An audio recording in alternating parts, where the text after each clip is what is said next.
हमको घूमने के लिए। तो महाराज उनके गुरुदेव जो थे ना वो वृंदावन से, और ब्रज के महाराज महान महान संत हैं। अब जैसे स्वामी श्री हरिदास जी के पास गए महाराज, तो उन्होंने बड़े भाव से कहा, बोले स्वामी जी, अब उस समय पर गुरुदेव यमुना जल में महाराज स्नान कर रहे थे और ध्यान कर रहे थे। उसी समय पर वो वर्णर आए, अचानक भक्त आए और उन्होंने एक इत्र का बोतल लाया। और महाराज अब तो महाराज घर घर में छोटे छोटे से आजकल महाराज इत्र भी एक खिलौना जैसा हो गया है, केमिकल महाराज 10 रुपया का 50 रुपया का मिल जाता है, जिनको देखो वही लगाने लग जाते। महाराज वो इत्र इतना महंगा वो बाहर देश से बेचारे खरीद कर लाए। उन्होंने आकर कहा कि महाराज आपके लिए स्वामी जी मैं ये इत्र लाया हूँ और ये हमारे देश का इत्र है और ये इत्र बहुत ही ज्यादा कीमती है, इसीलिए मैं आपके लिए लेकर आया हूँ। बोले स्वामी जी यदि आप इसे स्वीकार करेंगे तो मैं अपना सौभाग्य समझूंगा।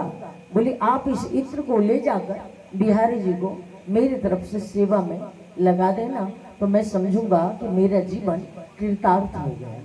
बोले आपको पता है ये हमारी कंट्री में इसका कीमत कम से कम 5 से 10 लाख रुपया इस छोटी सी इत्र की बोतल की।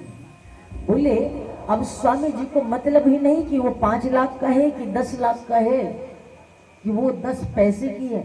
महाराज वो तो यमुना जी में ध्यान कर रहे थे, उन्होंने इत्र का बोतल लिया और महाराज वहीं पे खोला और यमुना जी में बहा दिया। अब ऊपर बैठे बैठे जो भक्त थे ना महाराज, उन्होंने देखा, बोले ये क्या कर दिया इसने। बोले ये तो महान, बोले मैं तो बिहारी जी के लिए इत्र इतने भाव से लाया था और इन्होंने यमुना जी में बहा दिया। बताओ इतना कीमती इत्र मैं इतना दूर से लेकर आया और इन्होंने यमुना जी में बहा दी।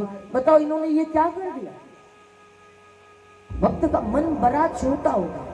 महाराज बड़ा गुस्सा आया संतों के ऊपर। बोले बताओ हम इतना संभाल के लाए इतनी दूर से और इन्होंने यमुना जी में बहा दिया। हमारे इत्र का कोई कीमत नहीं, बताओ हमारे पैसे का कोई मोल नहीं। वो भक्त वहां से चले गए, ईर्ष्या करके गुस्सा करके महाराज चले गए। अब वो बिहारी जी के मंदिर में दर्शन करने गए। अब जैसे महाराज वो बिहारी जी के मंदिर में प्रवेश करने लग गए, तो मुख्य द्वार से उसको इसी इत्र का खुशबू आ रहा था। अब जैसे अंदर गए महाराज, वही इत्र महक रहा था, वही इत्र का सुगंध आ रहा था। जैसे वो भक्त ने देखा, बोले वो इत्र तो यमुना जी में बह गई, फिर मंदिर में उस इत्र की खुशबू कहाँ से आ गई। बोले महाराज उन्होंने वहां साष्टांग दंडवत प्रणाम किया और बोले हम महान अज्ञानी है महापुरुष। बोले महापुरुष तो आप ब्रजवासी महान संत हैं। बोले हम आपके भाव को नहीं समझ पाए। बोले हमें समझ में नहीं आया कि राधा ही कृष्ण है, कृष्ण ही राधा है। बोले यमुना महारानी कोई अलग थोड़ी है, वो भी तो मेरे ठाकुर जी के प्रेयसी हैं। बोले उन्होंने वहीं पर डाल दिए और वहीं से मेरे श्री कृष्ण ने इसे स्वीकार कर लिया। महाराज यदि श्री कृष्ण कहते, महाराज यदि श्री कृष्ण गर्म दूध को ग्रहण करते हैं ना, तो महाराज दर्द किशोरी जी को होती है। इस ऐसा भाव होना चाहिए और ऐसा हृदय में तृष्णा होना चाहिए और आपके मन में ये भाव होना चाहिए कि हम जहाँ से भोग लगा रहे हैं, जहाँ से हम भगवान को जो कुछ समर्पित कर रहे हैं महाराज, वो वहीं से स्वीकार कर रहा है। तो आप महान भक्त हैं, आप महान संत हैं। और यदि आपके मन में ऐसा भाव नहीं है तो आप लाख मंदिर में चले जाओ, आपको बिहारी जी का दर्शन होने वाला नहीं है। आप लाख मंदिर में चले जाओ, लाख आप वृंदावन चले जाओ, वृंदावन यदि आप, महाराज वृंदावन आशिकों का शहर है।